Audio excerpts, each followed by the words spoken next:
Aujourd'hui, quand on développe des cellules et qu'on veut faire par exemple une vessie artificielle, on va mettre une trame sur laquelle vont se développer les cellules.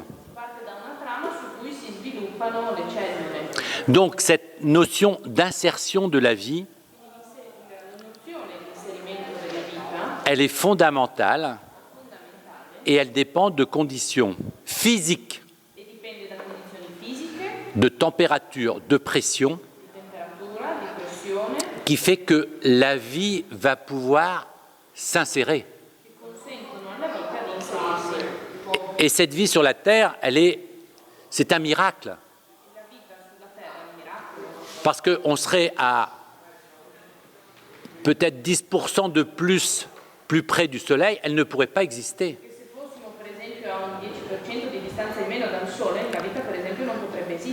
Donc il faut des conditions physiques extrêmement précises. Donc cette insertion dans la vie, elle se fait par rapport à la Terre. C'est notre référence, mais c'est aussi notre corps. Et vous allez retrouver aussi dans cette manifestation de la Terre une expression qui interfère directement sur les habitants. Donc en fait, cette constitution de cette Terre, elle s'est faite bien sûr par rapport à des conditions de pression, etc.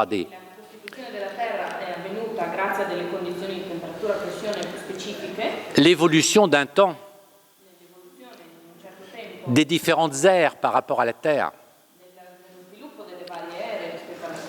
de sa constitution,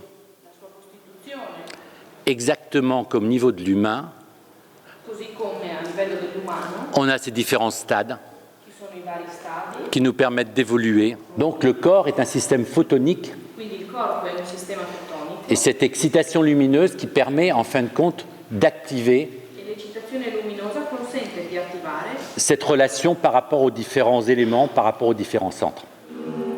Mettant en route ce premier mouvement archétypal, c'est-à-dire qui touche vraiment la structure la plus profonde de l'organisme, eh bien, de temps en temps, il peut y avoir des perturbations, justement, de cette insertion profonde des éléments dans le corps. On ne devrait jamais faire un seul mouvement archétypal. Il devrait être intégré depuis notre naissance. En fait, c'est le milieu que nous avons eu autour de nous qui nous ont empêché d'intégrer ces mouvements.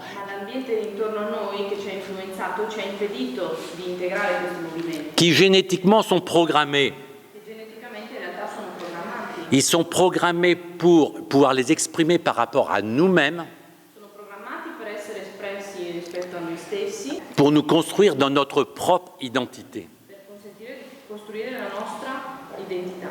Donc en fait, cet enseignement des mouvements archétypaux, mais c'est à l'école maternelle qu'il faut faire ça. Avec des enfants à qui on va les faire jouer à faire ces mouvements. Pour qu'ils puissent réellement s'insérer par rapport à eux-mêmes.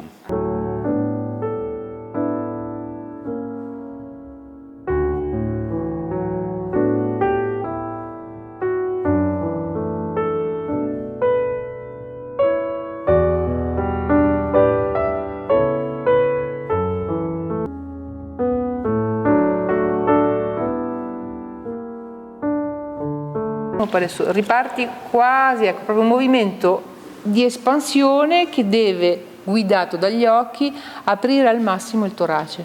Soprattutto con la prima parte del terzo movimento apre tantissimo e proprio permette già di creare uno spazio di comunicazione tra le due cinture, pelvica, scapolare, due poli ritmico-metabolico che in realtà hanno uno spazio di comunicazione a livello di questo punto anche di rotazione sul quale lavoreremo e soprattutto il diaframma che è proprio questa pompa che permette la comunicazione alto-basso.